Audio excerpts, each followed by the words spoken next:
அல்ஹம்துலில்லாஹி ரப்பில் ஆலமீன் வஅஃதலுஸ் ஸலாத்தி வஅத்தம்முத் தஸ்லீம் அலா நபியினா முஹம்மதின் வ ஆலிஹி வ ஸஹ்பிஹி வமன் தபிஅஹும் பி இஹ்சானின் இலா யௌமித்தீனி அம்மா பஅத். தக்வீமுல் லிசான் கிதாபினுடைய பாடத்தொடரில் பாபுல் ஹிகாயத்தி, ஹிகாயத்தினுடைய பாடத்தை பார்க்க இருக்கின்றோம். ஹிகாயத் என்றால் ஒரு வசனத்தில் இருக்கக்கூடிய சொற்களை அதன் அடிப்படை தோற்றத்திலே, அதாவது அந்த வசனத்திலே அந்த சொல் எவ்வாறு சொல்லப்பட்டிருக்கின்றதோ அதே போன்று சொல்லுவதைத்தான் ஹிகாயத் என்று சொல்லப்படும். பெரும்பாலும் இது ஏராபுகள் சொல்லக்கூடிய நேரத்திலே, அரபு மொழியிலேயே ஏராபை நாங்கள் எழுதுகின்ற பொழுது அல்லது சொல்லுகின்ற பொழுது இது தேவைப்படும். உதாரணமாக, நஸர ஸைதுன் அம்ரன் என்ற வசனத்துக்கு நாங்கள் ஏராபு சொல்கின்ற பொழுது நஸர ஃபிஅலுன் மாதின், நஸர என்பது மாதியான ஃபிஅல் ஆகும். இதிலே நஸர என்பது இந்த வசனத்திலே முபத்ததா, ஃபிஅலுன் மாதின் என்பது ஹபர், ஃபிஅலுன் என்பது ஹபர், மாதின் என்பது சிஃபத். அடுத்தது ஸைதுன் ஃபாயிலுன், இந்த வசனத்திலேயும் ஸைத் என்ற சொல் இது முபத்ததாவாக இருக்கும். ஃபாயிலுன், ஸைத் என்பது ஃபாயிலாகும் என்று சொல்கின்ற பொழுது ஃபாயிலுன் என்பது ஹபர்.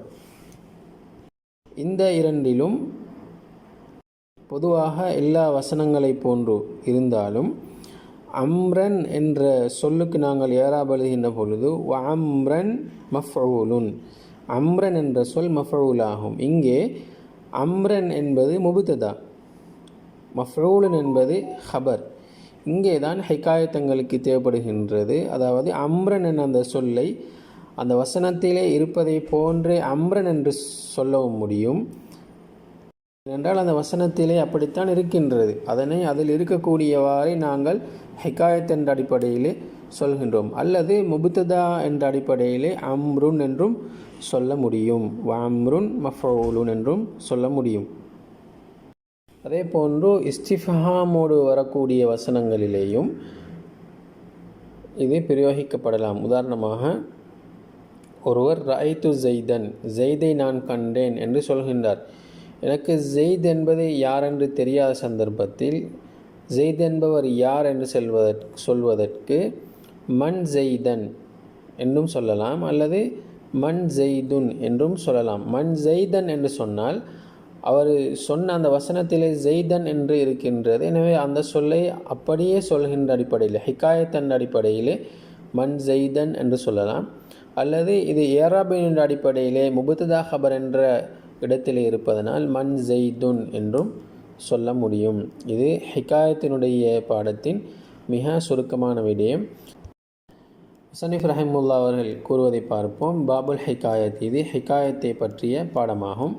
வ இதஸ்தஃபஹம்த, நீ கேள்வியாக கேட்டால், அனில் அலாமி வல் குனா, பெயர்களையோ அல்லது குன்யத்துகளையோ பற்றி நீ கேள்வி கேட்டால், ஃபைன்ஷித்த, நீ விரும்பினால், ஹகைத்தல் ஏராப, ஏராபை நீ ஹிகாயத் செய்வாய். அதாவது அந்த வசனத்தில் எவ்வாறு ஏராப் இருக்கின்றோ அதே போன்றே நீ ஏராபை சொல்லுவாய்.